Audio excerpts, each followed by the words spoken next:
कपड़े धोने वाली बहू। शादी के पहले से ही विभा को कपड़े धोने का बड़ा शौक था।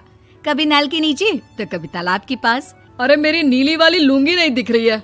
विभा की अम्मा, कहाँ रखी है लुंगी? अरे वो तो विभा ने परसों ही धोकर रखी थी आपकी अलमारी में, देखो वहीं होगी। वो ना मैंने आज धो दी, मुझे लगा कि गंदी हो गई होगी। अरे कैसे गंदी हो गई थी? उसे तो मैंने पहना भी नहीं। हे भगवान, इस लड़की के कपड़े धोने की आदत से परेशान हो गया हूँ मैं। जितना तो घर में राशन नहीं आता, उससे कहीं ज्यादा डिटर्जेंट पाउडर का खर्चा है। इसकी शादी करवा दो, शादी जाए अपने घर में ही करे काम, फिर चाहे घर के कपड़े धोने हो या पूरे गांव के। हाँ ठीक बोल रही हूँ, देखता हूँ मैं कोई लड़का। वो दिन भी आ जाता है जब विभा को देखने लड़के वाले आ जाते हैं। लड़की मुझे अच्छी लगी। होने वाली सास कहती है, बेटी अगर कुछ पूछना है तो पूछ लो। वैसे तो हमारी लड़की बहुत ही शर्मीली है, जो बोल दो वो मान लेती है, इसे क्या पूछना होगा। अरे कैसी बात कर रही हो माँ, मुझे इन लोगों के घर रहना है, सवाल तो कई है। हाँ हाँ बेटा, पूछ लो ना, क्या पूछना है। आप लोगों के घर कपड़े कौन धोता है? सास का मुंह बन जाता है। देखो, अगर तुम ये कहना चाहती हो कि तुम्हें कपड़े धोने नहीं आते तो सुन लो, कपड़े मैं ही धोती हूँ, लेकिन तुम्हारे आ जाने के बाद मैं रुमाल तक नहीं धोऊंगी। अरे चुप रहना भाग्यवान, बहू बेचारी घर आई नहीं, उसे डराना शुरू कर दिया। वो क्या है ना बिटिया, अभी तक तो ये कल्लू की माँ ही धोती थी, लेकिन अब तुम्हारे पापा तो दहेज में वॉशिंग मशीन देंगे ही।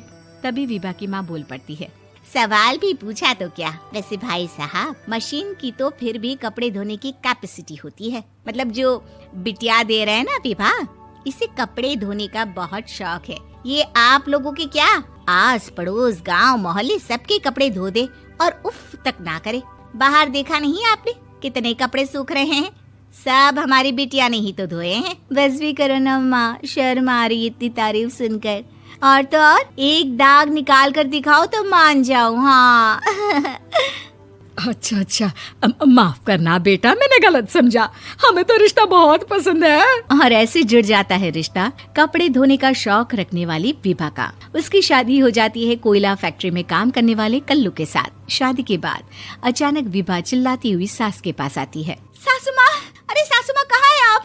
ये तो धोखा है, धोखा दिया आप लोगों ने मुझे। इसे ससुर के चक्कर के बारे में पता चल गया। अरे तो उसमें तुझे क्यों धोखा मिला है? अरे नल में पानी नहीं आता, कपड़े कैसे कब धुलेंगे? अच्छा, तू पानी नहीं आ रहा उसकी बात कर रही है। तो आपने क्या सोचा? कुछ नहीं। अच्छा, तेरी माँ ने कहा था कि कपड़े धोने का शौक है तुझे, याद आया मुझे। शौक बोलकर कपड़े धोने वाले मेरे जुनून को कम ना आके सासू माँ, कपड़ा धोना मेरा गुरूर है। तभी पति भी वहाँ आ जाता है। अभी मैंने इसे सनी देओल की फिल्म दिखाई है, उसी के डायलॉग मार रही है माँ। अच्छा सुन, साफ साफ बता रही हूँ, पानी सुबह 4 से 6 और शाम को 10 से 12 आता है, समझी? विभा टाइमिंग सुनकर हैरान हो जाती है। ये क्या भूतों का मोहल्ला है? सुबह 4 बजे उठकर कौन कपड़े धोता है? 4 बजे टंकी में पानी जाता है, फिर सारा दिन धोना ना, किसने मना किया? अरे कैसी बात कर रही हैं? 200 लीटर की टंकी में कितने कपड़े धो लूंगी मैं? सुबह ही उठ जाऊंगी मैं। अब क्या था, विभा सुबह 4 से लेकर रात के 12 बजे तक कपड़े ही धोती रहती। एक रोज सास पड़ोस से निकलकर कहीं जा रही होती है कि साथ वाली कहती है, हाँ कल्लू की माँ, जरा ये बताओ कि 2 साड़ी है, 2 ब्लाउज और एक पेटीकोट और एक नाड़े वाला लंबा कच्छा। हाँ तो? अरे तो क्या, कितना लोगी धुलाई ये बताओ। धोबन दिख रहे हैं हम क्या? हमारे पति सरकारी नौकरी से अभी रिटायर हुए हैं और बेटा सुपरवाइजर है कोयला फैक्ट्री में। धोबन समझ रखा है हमें? हाय रे कल्लू की अम्मा, माफ कर दो, वो तो मोहल्ले में यही सब बता रहे थे कि तुमने बहू को कपड़ा धुलवाने के काम में लगा दिया है। सास को पड़ोसन की बात सुनकर गुस्सा आ जाता है। वो घर पहुंचती है जहां घर के बाहर ही इतने सारे कपड़े सूख रहे होते हैं जितने कि किसी धोबन के घर पर। अरे ओ कल्लू की दुल्हन, बाहर निकल।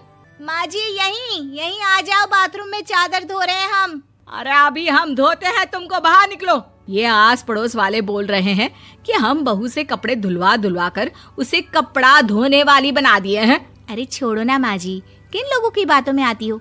आस पास के लोगों का तो काम ही होता है कि वो किसी तरह सास बहू को लड़ा दे। बहू सारे घर के कपड़े धोती है, ये क्या कम है? बोलिए। सास को भी लग जाता है कि वो बहू का ये सनकीपन नहीं छुड़वा सकती, इससे अच्छा है कि खुद ही चुप हो जाए। एक रोज सास और बहू मंदिर जाते हैं, जहाँ सास की साड़ी वहाँ खड़ी भीख मांगने वाली से मिलती है। माँ जी क्या बात है, आपकी साड़ी उस भिखारन से कितनी मिल रही है ना? हाँ हाँ देखो तो, दोनों की साड़ी मिल रही है। क्या बात है कल्लू की अम्मा, तुम खुद को तो अफसर की बीवी बताती हो और ऐसी सिंपल सी प्लेन साड़ी पहनकर घूमती हो। सिंपल और प्लेन नहीं है ये साड़ी। तो क्या सोने के धागे से फूल बने हैं? कुछ भी सासू माँ, कुछ भी। हाँ बने थे इस साड़ी में सोने के धागे से फूल। मेरे पति लेकर आए थे मद्रास से स्पेशली मेरे लिए 10,000 की। ताहे भाई साहब इस भिखारन के लिए भी सेम टू सेम साड़ी लेकर आए होंगे 10,000 की। सास उस वक्त तो कुछ नहीं कहती, लेकिन बहू के साथ घर आती है और अलमारी से एल्बम निकाल कर लाती है। ये साड़ी देख रही है, ये वही साड़ी है जिसे मैंने अभी पहना था।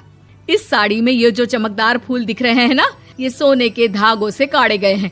लेकिन तू लोकल वॉशिंग मशीन ब्रश से घिस घिस कर सारे फूलों को निकाल कर साड़ी प्लेन कर दी। मुझे माफ कर दीजिए सासू माँ। और तो और, जब मैंने तुझे तेरी गलती के लिए कुछ नहीं कहा, लेकिन तूने तो सबके सामने मेरा मजाक ही बना दिया। क्यों? बहू को समझ में आ जाता है कि अब से उसका कपड़े धोना बंद। Subscribe for more content.